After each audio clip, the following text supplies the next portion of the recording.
Now that we've got a circuit that meets the design brief of having an increased voltage as the light level drops, we now need to finish the design by finding the value of the resistor R1 that will make the circuit as sensitive as possible.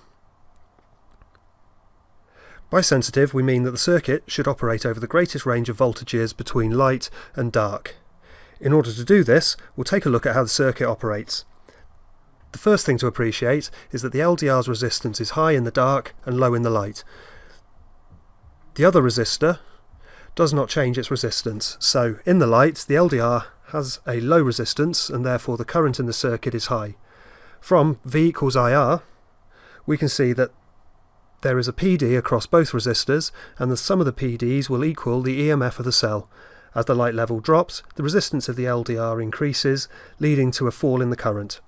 R1's resistance has remained the same, so from V equals IR, the smaller current means there is a small PD across the resistor. As both of these PDs must add up to the EMF, which is unchanged, the PD across the LDR must increase. So we'll be able to work out the potential difference across the LDR by using the potential divider equation. So the voltage across the LDR will equal the voltage we're putting in, which is the EMF, multiplied by the ratio of the resistance of the LDR divided by the total resistance R1 plus R, the resistance of the LDR.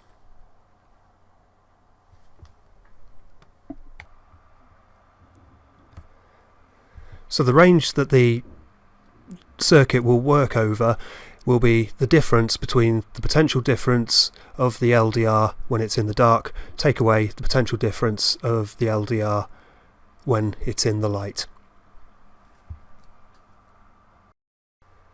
So now we're going to have a look at the setup.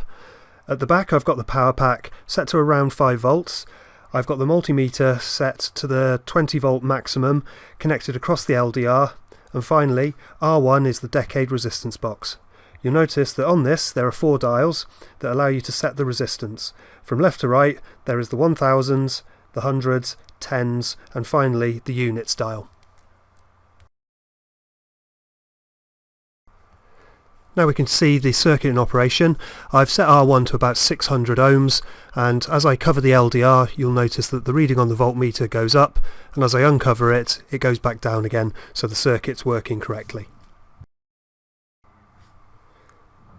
So now you're going to use the spreadsheet to enter your results. You'll notice that it's set up with resistances going from 0 to 1900 ohms, and you'll enter the V out of in the dark into one column and the V out in the light in the other column. It's far easier to do all of the dark to begin with and then do all of the light.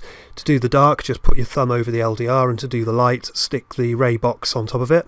I'm just putting in any old numbers here just to show the spreadsheet working. After we've got some numbers in, you'll need to put a formula into the final column and drag that formula down so it does the calculations to give the V range, and then once you've got all of that done you'll need to use your graph to see when the range of voltages between the light and dark is the maximum and tell me what resistance that is. You'll also need to copy and paste the table and your graph into your final report.